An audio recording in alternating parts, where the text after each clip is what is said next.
Hey everyone, welcome back to Watch and Carry. So I'm going to be talking about using RTV sealant with the installation of the 2X battery pack system.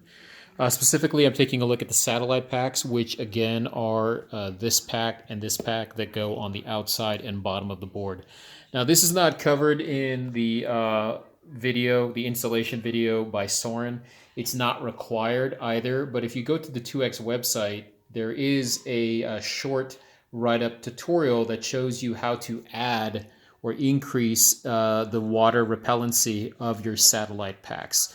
So according to that website, what you can do is you can take a adhesive sealant like clear RTV silicone adhesive sealant, and you can add it to areas of your satellite packs that you think might be exposed to water. So starting at the bottom of the box here, areas that could be exposed are like this perimeter here. You have this inside casing, a crack, and then this outside casing, right? And so this crack here is where the two casings meet together. So I can outline that whole area in RTV sealant all the way around. Okay. The next culprit would be, right here where the wires in the heat shrink tubing meet the satellite pack. Now, Soren has done a great job already of, it looks like applying liquid electrical tape, which if you haven't heard of, just picture electrical tape in liquid form, kind of like rubber cement. And that's how it is. It comes with a brush and you kind of apply it everywhere. And it's supposed to have the same properties as electrical tape, right? So I'm gonna add a little bit more RTV sealant there just to do a little more overkill. And then going to the outside of the battery pack on this side, I don't really see anything else to add it to. And then I'm going to repeat here around this whole perimeter. Okay. And then on the website, Soren writes up that the only other place that, moisture and water could get into is through these entrances here where the wires enter the heat shrink tubing. Now, he says this was purposely left unsealed to equalize pressures between the outside environment where we are now and the inside environment of the battery. Because I don't really plan to ride this in water, and because I think this area is the least susceptible to get water in it compared to this side, I'm just going to leave this open. And also, I'm planning to fly with this, so I'm not a battery expert. I don't know how important that is to equalize pressures, but since this looks like a sealed case, that makes sense why you would want to have that. So if I'm going to fly with this, I'm going to keep this whole channel open as is. I'm not going to put any sealant in there. If you wanted to, the instructions online, I kind of got it. I think what he's saying is you kind of squirt your sealant all the way down in here, and then you kind of use your fingers to squeeze it and apply it all the way through the inside. I guess if you're not flying with this and you're not really having any atmospheric changes, it really isn't that big a deal to do that. But for me, I'm going to fly with this. So I'm not going to do everything in front of you right now because it will take too long, but I will just show you what I mean. Let's find a good size opening in one of these satellite packs.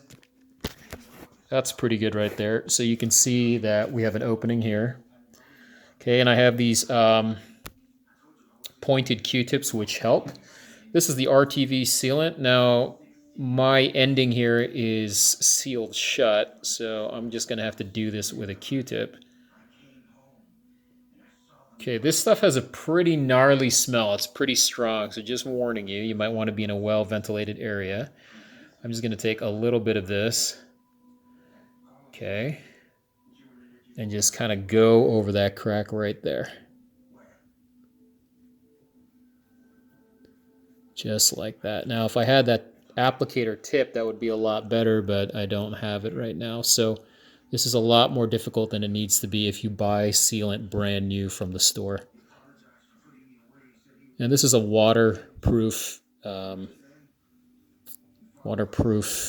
solution here. You know what I used to use this for is I had an aftermarket, or I had a replacement spoiler on my Honda Civic. It fell off. Car is old, and I didn't want to pay the car dealership to do it themselves, so I needed some kind of sealant to aid in keeping the spoiler down along with the clips, and I used RTV sealant to adhere that plastic spoiler with the plastic on my on my rear bumper or my rear trunk. Okay, let's go a little bit more here.